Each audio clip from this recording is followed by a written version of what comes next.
Halatang halata, lugaw ang kinakain mo sa inyo. Alam yan ang mga suntok mo. Paano ka lalaban sa ring yan? Baka hindi ka pa sinusuntok ng kalaban. Bagsak ka na. Humahali ka na sa kambas. Nabanggit sa akin ng mama mo na naghiwalay na daw kayo ni Daniel. Kaya nandito ako para sunduin ka at aaliwin kita. Ay, naku, nanay ko, hindi talaga masyadong chismosa. Mabuti nga, nabanggit niya sa akin. No offense ha, pero I never liked the guy.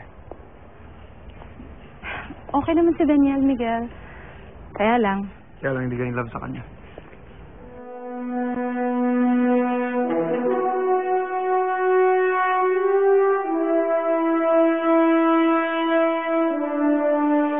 Lakas ang susuntok mo! Pausukin mo ang bag!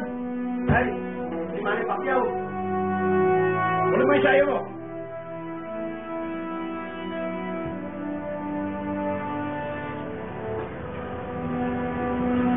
Tang?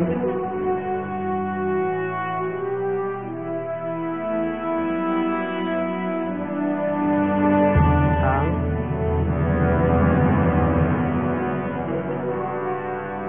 eh, paano mo naman nalaman yun?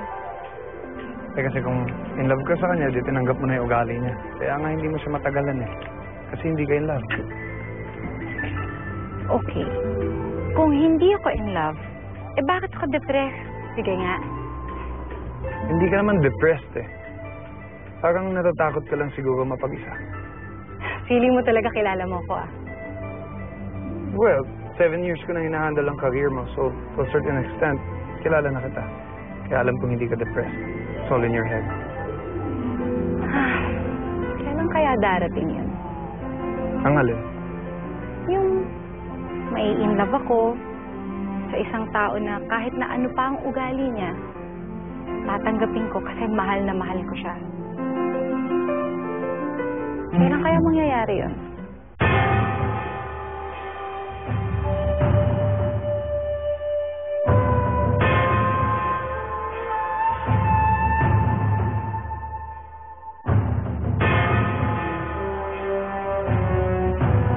Hoy, sandali. Magandang gabi po, Dato. Magandang gabi naman. Andiyan ba si Leon Hernandez? Sandali. Narito si Totoy, may makasama.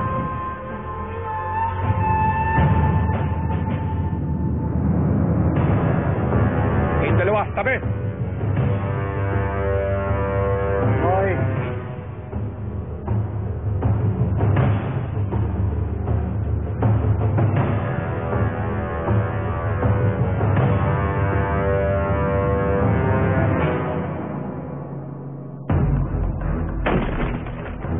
Kumusta naman si Ana? Mabuti naman po si Ana at break na sila ng boyfriend niya. Ikaw na? Palis ka na. Sa akin, patay ka naman eh. Ang inaangking lupa ay atin. At walang nagmamayari nito, hindi tayo. Masyadong maangas ang Totoy magtanggol na yan. Bahala ka na, Timo. Gawin mong pataba ng gapas. Wala nating mga pamilya!